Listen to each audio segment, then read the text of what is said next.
അതുമായി ബന്ധപ്പെട്ട് വലിയ ജനകീയ രോഷം ഉയർന്നു വരികയുണ്ടായി. അതിൽ അസ്വാഭാവികമായി ഒന്നുമില്ല എന്നാണ് എനിക്ക് തോന്നുന്നത്. കാരണം ഒരു ചെറുപ്പക്കാരൻ അതിദാരുണമായി കൊല്ലപ്പെടുക എന്നത് ആർക്കും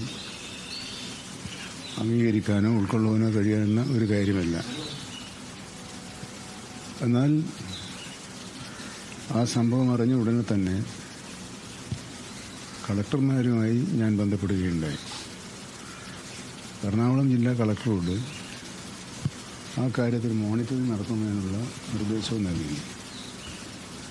അവിടെ വനം വകുപ്പിലെയും റവന്യൂവിലെയും ഉദ്യോഗസ്ഥന്മാരെത്തുകയും ജനങ്ങളുമായി സംസാരിക്കുകയും ചെയ്തെങ്കിലും ജില്ലാ കളക്ടർ എത്തി അവരുടെ ആശങ്കകൾ പരിഹരിക്കാനുള്ള നടപടികൾ സ്വീകരിക്കുമെന്ന് ഉറപ്പ് കിട്ടിയാൽ മാത്രമേ മൃതദേഹം കൊണ്ടുപോകാൻ കഴിയുള്ളൂ എന്ന നിലപാട് അവർ സ്വീകരിച്ചു. ഇതേ തുടർന്ന് വളരെ വൈകിയാണെങ്കിലും രാത്രി വൈകിയാണെങ്കിലും ജില്ലാ കളക്ടർ അവിടെ എത്തുകയും ബന്ധപ്പെട്ടവരുമായി കൂടിയാലോചിച്ച് പരിഹാരമാർഗങ്ങൾ നിർദ്ദേശിക്കുകയും അവ നടപ്പിലാക്കാനുള്ള നടപടിക്രമങ്ങൾ പൂർത്തിയാക്കുകയും ചെയ്തതോടുകൂടിയാണ് സംഘർഷത്തിന് അയവ് വന്നിട്ടുള്ളത്. ഇപ്പോൾ മൃതദേഹം കളമശ്ശേരി മെഡിക്കൽ കോളേജിൽ സൂക്ഷിച്ചിരിക്കുകയാണെങ്കിൽ പോസ്റ്റ്മോർട്ടം തുടങ്ങിയ സാധാരണ നടത്തിവരുന്ന നിയമപരമായ നടപടികൾ പൂർത്തിയാക്കേണ്ടതുണ്ട്. ഇന്നലെ തന്നെ കളക്ടറുമായി സംസാരിച്ചപ്പോൾ ഞാൻ പറഞ്ഞിട്ടുള്ളത് അവർക്ക് കൊടുക്കാനുള്ള സഹായധനം 10 ലക്ഷം 2 ഗഡുക്കളായിട്ടാണ് കൊടുക്കേണ്ടതെങ്കിൽ ഒരുമിച്ച് ഇന്ന് തന്നെ കൊടുക്കാനുള്ള നടപടികൾ സ്വീകരിക്കണമെന്ന് നിർദ്ദേശം അങ്ങനെ ചെയ്യാമെന്ന് അവരോട് ഉറപ്പ് നൽകിയിട്ടുണ്ട്. പിന്നെയുള്ളത് ഈ വരുന്ന വഴിയിൽ പ്രതിരോധ പ്രവർത്തനങ്ങളുടെ വീഴ്ചയുണ്ടായിട്ടുണ്ട് എന്നാണ്. അത് നേരത്തെ കിട്ടിയ ഫെൻസിങ്ങുകൾ വേലികളെല്ലാം തന്നെ നഷ്ടപ്പെട്ടിട്ടുണ്ട്, നശിച്ചു പോയിട്ടുണ്ട്. ട്രെഞ്ച് കുഴിക്കാനുള്ള നിർദ്ദേശങ്ങൾ തുടങ്ങാൻ കഴിഞ്ഞിട്ടിരുന്നില്ല. എന്നാൽ ഇന്നലെ തന്നെ കളക്ടർ കൂടി നടത്തിയ ചർച്ചയിൽ അവിടെ വഴിവിളക്കുകൾ സ്ഥാപിക്കാനും ട്രെഞ്ച് കുഴിക്കാനും മറ്റ് സ്ഥലങ്ങളിൽ സോളാർ ഹാങ്ങിങ് ഫെൻസിംഗ് സ്ഥാപിക്കാനുമുള്ള നടപടികൾ പൂർത്തിയാക്കുകയുണ്ടായി. കാരണം നടപടി പൂർത്തിയാക്കിയെന്ന് പറഞ്ഞാൽ ഇതിനുള്ള അനുവാദം നേരത്തെ നൽകിയിട്ടുള്ളതാണ്. ടെൻഡർ നടപടികൾ ആരംഭിച്ചു. 3 പ്രാവശ്യം ടെൻഡർ ചെയ്തിട്ടും ആരും വരാം. അപ്പോൾ ഒരു നടപടിക്രമങ്ങളുടെ ഒരു പ്രശ്നമുണ്ട്. ആരും വരാതിരുന്നാൽ മാത്രമേ നെഗോസിയേഷനിൽ സാധിക്കുകയുള്ളൂ. ഇന്നലെ തന്നെ ഇന്ന് ട്രെഞ്ച് നിർമ്മാണ പ്രവർത്തനങ്ങൾ ആരംഭിക്കാനുള്ള നടപടികൾ പൂർത്തിയാക്കിയിട്ടുണ്ട്. കോതമംഗലം MLA ഉൾപ്പെടെയുള്ള ജനപ്രതിനിധികൾ അവിടെ എത്തുകയും ജനങ്ങളുമായി സംസാരിക്കുകയും സമാധാന അന്തരീക്ഷം നിലനിർത്തുന്നതിനുള്ള ശ്രമങ്ങൾ ഏർപ്പെടുകയും ചെയ്തിട്ടുണ്ട്. ഇപ്പോൾ അവിടെ സമാധാന അന്തരീക്ഷമുള്ളത് ജില്ലാ കളക്ടർ മുഖാന്തരം ഗവൺമെന്റ് നൽകിയ ഉറപ്പുകൾ സമയബന്ധിതമായി പാലിക്കുന്നതിനുള്ള എല്ലാ നടപടികളും സ്വീകരിക്കാനാണ് വനം വകുപ്പ് തീരുമാനിച്ചിട്ടുള്ളത്. ഇതിനകത്ത് നാട്ടുകാർ തന്നെ പലതവണ ഈ വനംവകുപ്പിനെ ബന്ധപ്പെടുമ്പോൾ ഈ വനംവകുപ്പ് നിരുത്തരവാദിത്തപരമായിട്ട് പെരുമാറുന്നു, അല്ലെങ്കിൽ വാഹനമില്ല എന്നുള്ള പ്രശ്നമൊക്കെ ഉണ്ട്. നിലവിൽ അങ്ങനെ ഈ മറ്റ് ഓഫീസുകളിൽ കൊടുക്കുന്ന തരത്തിലുള്ള വാഹനങ്ങൾ അവിടെ ലഭ്യതക്കുറവാണോ? എന്താണ് അവിടുത്തെ അടിസ്ഥാന പ്രശ്നം? എന്താണ്? അല്ല, വാഹനക്കുറവിൻ്റെ ഒരു പ്രശ്നം RRTO രൂപീകരിക്കുന്നതുമായി ബന്ധപ്പെട്ട് നിലവിലുണ്ടായിരുന്നു.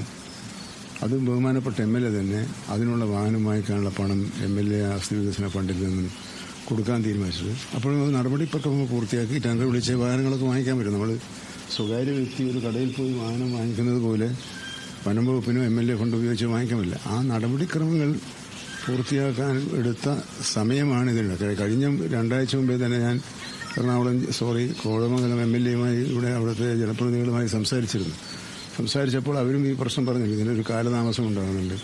അപ്പോൾ ടെൻഡർ നടപടികൾക്കുള്ള കാലതാമസം ഒരു പ്രശ്നമാണ്. ഒന്നാമത് വനം വകുപ്പിലെ ചെറിയ ചെറിയ പ്രവൃത്തികൾ ഏറ്റെടുക്കാൻ കരാറുകാർ തയ്യാറാകുന്നില്ല. അതിന് പ്രധാന കാരണം അവർക്ക് യഥാസമയം അതിൻ്റെ പണം കിട്ടുന്നില്ല എന്നുള്ളതാണ്.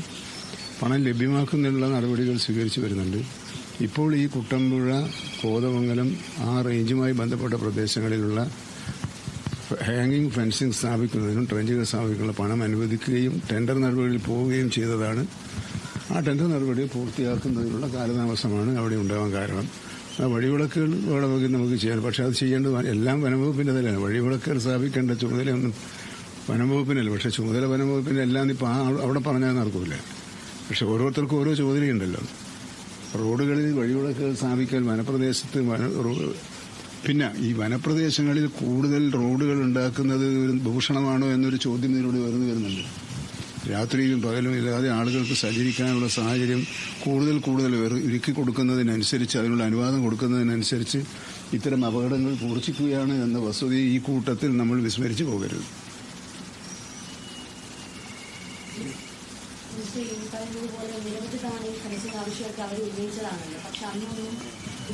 അല്ല, അതിപ്പോൾ ഞാൻ പറഞ്ഞു, ഇന്ന് നിങ്ങളൊരു ആവശ്യം ഉന്നയിച്ചു, അടുത്ത നടപടി എന്താ? പിറ്റേന്ന് രാവിലെ പ്രവൃത്തി തുടങ്ങലാണ്. അല്ല, പ്ലീസ് 1 മിനിറ്റ്. അതിന് സർക്കാരിനങ്ങനെ അതിന് പണം കണ്ടെത്തണം, നിയമപരമായ പരിശോധന നടക്കണം, ഉത്തരവുകൾ പാസ്സാക്കണം. അത് താഴെത്തരം തൊട്ട് മേലേത്തരം വരെയുള്ള ഉദ്യോഗസ്ഥന്മാർ ഉത്തരവ്. ഈ നടപടിക്രമങ്ങളൊന്നും ഇല്ലാതെ ഒരു സ്വകാര്യ വ്യക്തി പണം ചെലവ്, ഇപ്പം ഞാൻ പറഞ്ഞു, ഈ പണം കിട്ടിയതുകൊണ്ട്, അപേക്ഷ കിട്ടിയതും അത് പരിഗണിച്ചുകൊണ്ടാണല്ലോ ഇപ്പോൾ ഈ 3 മാസം കൊണ്ട് ഈ കാര്യങ്ങളൊക്കെ നടപടിക്രമങ്ങൾ പൂർത്തിയാക്കി പണം അനുവദിച്ചത്. അപ്പോൾ അല്ല, അവരോട് പറഞ്ഞിട്ടുണ്ട്, അവർ ഉറപ്പ് കിട്ടിയെന്ന് പറഞ്ഞാൽ അവിടുത്തെ MLA ജനപ്രതിനിധി വന്നപ്പോൾ ചെയ്യാമെന്ന് പറഞ്ഞിട്ടുണ്ട്. പണം അനുവദിച്ചുകൊണ്ടുള്ള ഉത്തരവ് പുറപ്പെടുവിച്ചിട്ടുണ്ട്.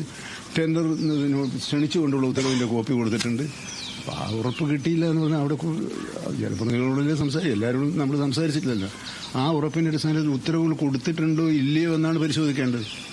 ആ ഉത്തരവുകൾ നടപ്പിലാക്കാനുള്ള സ്വാഭാവികമായ ഒന്നാമത്തെ ടെൻഡർ കഴിഞ്ഞു, ആരും വന്നില്ല. പിന്നെ 15 ദിവസം കൊടുത്തില്ലേ രണ്ടാമത്തെ ടെൻഡറിന്, അടുത്ത 15 ദിവസം കൂടി കൊടുത്താലേ മൂന്നാമത്തെ ടെൻഡറാവും. അതും കഴിഞ്ഞാൽ എന്ത് ചെയ്യണമെന്ന് ആരാലോചിക്കണം. ഇത് നമ്മുടെ സർക്കാർ സംവിധാനത്തിലെ നടപടിക്രമങ്ങളുടെ ഫലമായി ഉണ്ടാകുന്ന കാലതാമസം ഒഴിച്ച് ഒരു കാലതാമസവും കുട്ടമ്പുഴയിൽ ഉണ്ടായിട്ടില്ല. അതിനകത്ത് വേറെ പ്രശ്നം, ഈ ഇന്നലെ വൈകിട്ട് ജോലി കഴിഞ്ഞ് അവിടെ മടങ്ങിയ പല ആളുകളും ഈ വനംവകുപ്പിന്റെ ഓഫീസിൽ അവിടെ ആനയുണ്ട്, വഴിയിൽ ആന നിൽക്കുന്നതായിട്ടുള്ള കാര്യം വനംവകുപ്പ് ഉദ്യോഗസ്ഥരെ അറിയിച്ചിരുന്നു. പക്ഷെ അവർ ഒരു നിർദ്ദേശം, ഒരു അലേർട്ട് കൊടുക്കാനോ അങ്ങനെ ഒരു തരത്തിലുള്ള നടപടിക്കും വനംവകുപ്പ് മുന്നോട്ട് വന്നില്ല എന്നുള്ള ആക്ഷേപമാണ് പ്രധാനമായിട്ട് ഉയർന്നത്. അവിടുത്തെ ജനപ്രതിനിധികളാരും അങ്ങനെ പറഞ്ഞില്ല. അവിടെ ഓരോ വ്യക്തികൾക്ക് ഒരുപാട് അഭിപ്രായം, അവിടെ കൂടിയ 100 പേർക്ക് 100 അഭിപ്രായം ഉണ്ടാവില്ലേ. അല്ലാതെ അങ്ങനെ ഒരു പ്രശ്നം അവിടെ ഉണ്ടായെന്ന് എനിക്ക് തോന്നുന്നില്ല. ജനപ്രതിനിധികൾ അങ്ങനെ ഉദ്യോഗസ്ഥരെന്ന് പറഞ്ഞാൽ അവിടെ ആ സ്പോട്ടിലല്ലല്ലോ ഉള്ളത്. 35-40 കിലോമീറ്റർ അകലെയുള്ള ഓഫീസുകളിൽ ഇവിടുത്തെ DF എന്ന് പറഞ്ഞാൽ മൂന്നാറിൽ നിന്ന് വരണം. മൂന്നാറിൽ നിന്ന് കുട്ടമ്പുഴ എത്താൻ സമയത്തിലെടുക്കും. ജില്ലാ കളക്ടർക്ക് എറണാകുളത്ത് നിന്ന് കോതമംഗലത്ത് കുട്ടമ്പുഴ എത്താൻ സമയമെടുക്കും. ആ സമയത്തിനൊന്നും നമുക്ക് ആ കാലതാമസമാണ്, ഉദാസീനതയാണെന്ന് പറഞ്ഞങ്ങനെ കുറ്റപ്പെടുത്താമോ? എടുക്കേണ്ട സമയത്തിനും അപ്പുറം, യഥാർത്ഥത്തിൽ അനിവാര്യമായ സമയത്തിനും അപ്പുറം കാലതാമസം ഉണ്ടാക്കിയെങ്കിൽ മാത്രമേ അല്ലേ. എന്തുകൊണ്ടാണ് നിങ്ങൾ കാലം? എന്നിരുന്നാലും അവിടുത്തെ സംഭവങ്ങൾ സംബന്ധിച്ച് പൂർണ്ണതോതിലുള്ള റിപ്പോർട്ട് സമർപ്പിക്കാൻ വേണ്ടി നിർദ്ദേശിച്ചിട്ടുണ്ട്. വന്യജീവി മനുഷ്യ സംഘർഷവുമായി ബന്ധപ്പെട്ട് നിരവധി പ്രശ്നങ്ങളുണ്ട്. അപ്പോൾ അതുമായി ബന്ധപ്പെട്ട് കേന്ദ്ര സർക്കാരിന്റെ ഏതെങ്കിലും ഈ ഫണ്ടുകളെ സംബന്ധിച്ച് നൽകാനുള്ള ഈ പ്രതിരോധ പ്രവർത്തനത്തിനും ഫെൻസിങ്ങിനൊക്കെ നൽകേണ്ട തുക നമുക്ക് കേന്ദ്രത്തിൽ നിന്ന് യഥാവധി ലഭിക്കുന്നുണ്ടോ? അല്ലെങ്കിൽ പെൻഡിംഗ് ഉണ്ടോ? ഈ മാസം കഴിഞ്ഞ 27-ാം തീയതി ഞങ്ങൾ കേന്ദ്ര വനം വകുപ്പ് മന്ത്രിയെ കണ്ടിരുന്നു. കണ്ടപ്പോൾ കേരളത്തിന്റെ പ്രധാനപ്പെട്ട പ്രശ്നം അവിടുത്തെ പ്രോജക്റ്റുകൾ പൂർത്തിയാക്കുന്നതോടൊപ്പം തന്നെ വന്യജീവി സംഘർഷം അവസാനിപ്പിക്കാനാവശ്യമായ നടപടികൾക്കായി പ്രത്യേക ധനസഹായം വേണമെന്നാവശ്യപ്പെട്ടു. പരിശോധിക്കാമെന്ന് പറഞ്ഞിട്ടുണ്ട്, തരുമായിരിക്കാം. പക്ഷേ ഇവിടെ 2021 തന്നെ ഇവിടുത്തെ ഗുരുതരമായ പ്രശ്നം കേരളത്തിന്റെ വനമേഖലയിലെ കർഷകർ നേരിടുന്ന പ്രശ്നം എന്നുള്ള നിലക്കാണ് വന്യജീവി മനുഷ്യ സംഘർഷത്തെ സർക്കാർ കണ്ടത്. ഒരു വലിയ പാക്കേജ് ഞങ്ങൾ തയ്യാറാക്കി. ദീർഘകാലാടിസ്ഥാനത്തിൽ ഒരു 11 കൊല്ലം കൊണ്ട് പൂർത്തിയാക്കാൻ കഴിയുന്ന ദീർഘകാലാടിസ്ഥാനത്തിൽ പ്രോജക്റ്റ് തയ്യാറാക്കി. ആ പ്രോജക്റ്റിന് പ്രത്യേകമായി സാമ്പത്തിക സഹായം വേണമെന്ന് ആവശ്യപ്പെട്ടുകൊണ്ട് 2021 തന്നെ ഞാൻ മന്ത്രിയായതിനു ശേഷം 2-3 മാസം കഴിഞ്ഞതിന് ശേഷം ഡൽഹിയിൽ ചെന്ന് ബഹുമാനപ്പെട്ട മന്ത്രിയെ കണ്ടിരുന്നു. ചെയ്യാം എന്ന് പറഞ്ഞതല്ലാതെ ഒന്നും പറഞ്ഞില്ല. പിന്നീട് തെരഞ്ഞെടുപ്പിന് തൊട്ട് മുമ്പ് ഞാനും ബഹുമാനപ്പെട്ട റവന്യൂ മന്ത്രിയും പോയി അവിടുത്തെ പട്ടയ ഉൾപ്പെടെയുള്ള പ്രശ്നങ്ങൾക്ക് വേണ്ടി പരിഹാരം നിർദ്ദേശിച്ചുകൊണ്ടുള്ള പരിഹാരം തേടിയുള്ള സന്ദർശനം നടത്തിയിരുന്നു. ചെയ്യാമെന്ന് പറഞ്ഞതല്ലാതെ ചെയ്തത്. ഇന്നലെയും പറഞ്ഞതെന്താണ്? പക്ഷെ ഒരു കാര്യം 27-ാം തീയതി കണ്ട് പറഞ്ഞു, ആ 620 കോടി രൂപയുടെ പാക്കേജിന് ഒരു കാശ് പോലും തരാൻ കഴിയില്ല. നിങ്ങൾക്ക് പ്രോജക്റ്റ് പൂർത്തിയാക്കാനുള്ള പറഞ്ഞാൽ വന്യജീവി സങ്കേതങ്ങൾ, പിന്നെ ദേശീയ പാർക്കുകൾ തുടങ്ങിയ നിലവിലുള്ള പദ്ധതികൾ പൂർത്തിയാക്കാൻ എന്തെങ്കിലും തരാൻ ബാക്കിയുണ്ടെങ്കിൽ അത് തരാം. ഈ കേന്ദ്ര സർക്കാർ ഈ പ്രോജക്റ്റുകൾ പ്രത്യേക പദ്ധതിയിൽ ഉള്ള പ്രോജക്റ്റുകൾക്കാണ് ഏതായാലും പ്രത്യേക പദ്ധതികളോടൊന്നും കേരളത്തിലെ പ്രത്യേക പദ്ധതികളോട് കേന്ദ്രത്തിന് അലർജിയാണെന്നാണ് എനിക്ക് തോന്നുന്നത്. ഈ പ്രത്യേക പ്രോജക്റ്റുകൾക്ക് ഇപ്പൊ പ്രോജക്റ്റുകളുടെ പൈസ തരുന്നുണ്ട്, അല്ല ആ സംഘർഷം ലഘൂകരണ പ്രവർത്തനങ്ങൾക്ക് വേണ്ടിയാണ് പ്രത്യേകമായി ആവശ്യപ്പെട്ടത്. അല്ലാതെ അവിടെ സ്ഥിരമായി നടക്കുന്ന പ്രവർത്തനങ്ങൾക്ക് വേണ്ടിയല്ല. ഈ സംഘർഷം ഗുരുതരമായിട്ടുണ്ട്. ആ ഗുരുതരമായ സംഘർഷം പരിഹരിക്കണമെങ്കിൽ 2-3 ദീർഘകാലാടിസ്ഥാനത്തെ പരിപാടികളാണ്. ഒന്ന്, താൽക്കാലിക പരിപാടികൾ എന്നുള്ള നിലയ്ക്ക് ട്രെഞ്ചുകൾ കുഴിക്കുക, ഫെൻസിങ്ങുകൾ സ്ഥാപിക്കുക, ഇത് ഏർലി വാർണിംഗ് സിസ്റ്റം ഏർപ്പെടുത്തുക, AI ക്യാമറകൾ സ്ഥാപിക്കുക, വിളക്കുകൾ സ്ഥാപിക്കുക, ഡ്രോൺ ഉപയോഗിച്ചുകൊണ്ടുള്ള പരിശോധന നടത്തുക, ഇങ്ങനെ തുടങ്ങിയ വിവിധ പദ്ധതികളുണ്ട്. ആ പദ്ധതികൾക്കാണ് ഞങ്ങൾ പണം ചോദിച്ചത്. പക്ഷെ അതിനോട് ഏതായാലും അനുകൂലമായ നിലപാടല്ല ഇതുവരെ ഉണ്ടായിട്ടുള്ളത്. അതുകൊണ്ട് തന്നെ സംസ്ഥാന ഗവൺമെന്റിന്റെ പരിമിതിക്കുള്ളിൽ നിന്നുകൊണ്ടുള്ള പ്രവർത്തനങ്ങളാണ് ഇപ്പോൾ നടന്നുകൊണ്ടിരിക്കുന്നത്. അതുകൊണ്ടാണ് നമുക്ക് ശരിക്കും യഥാർത്ഥത്തിൽ 22 RRTകൾ കൂടി കേരളത്തിൽ പുതുതായിട്ട് ഉണ്ടാകേണ്ടതായിരുന്നു. 2019 തന്നെ ഈ പ്രപ്പോസൽ സംസ്ഥാന ഗവൺമെന്റിന് മുമ്പാകെ ഉണ്ടായിരുന്നു. പക്ഷേ ഈ കഴിഞ്ഞ 1 വർഷം മുമ്പാണ് 9 RRTകൾക്ക് അനുവാദം കിട്ടിയിട്ടുള്ളത്. അപ്പോൾ അത് തുലവും ചെറുതാണ്, വളരെ ചെറുതാണ്.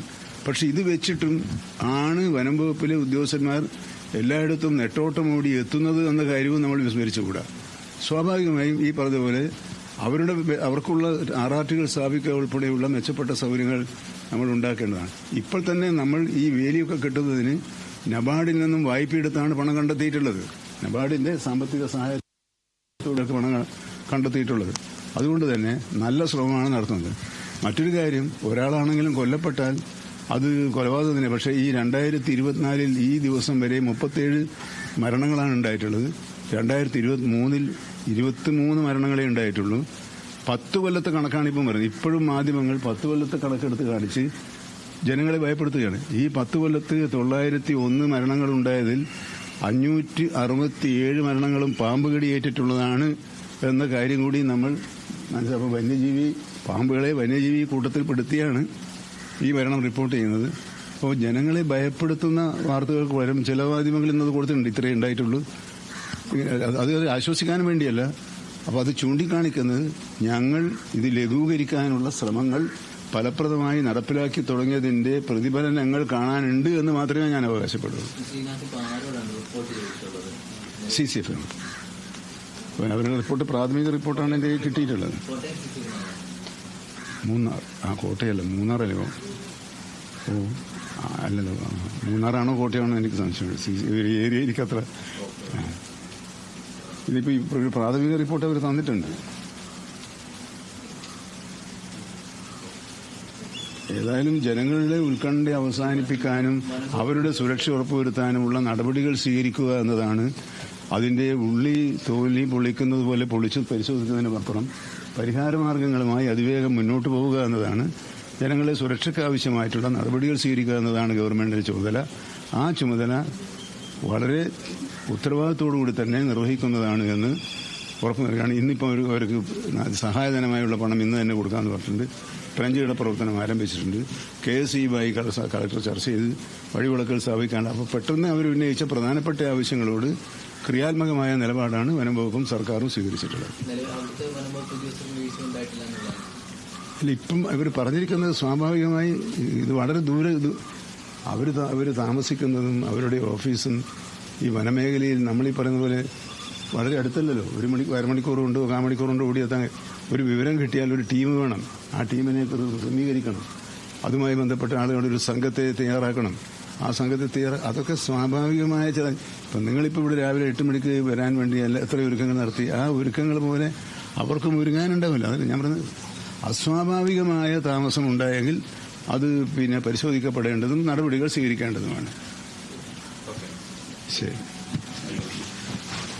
മന്ത്രി AK ശശീന്ദ്രൻ മാധ്യമങ്ങളെ കാണുകയായിരുന്നു. കാട്ടാന ആക്രമണം ദൗർഭാഗ്യകരമായ സംഭവമാണ്. മരണം വേദനാജനകമാണ്. പ്രതിഷേധത്തിൽ അസ്വാഭാവികതയില്ല.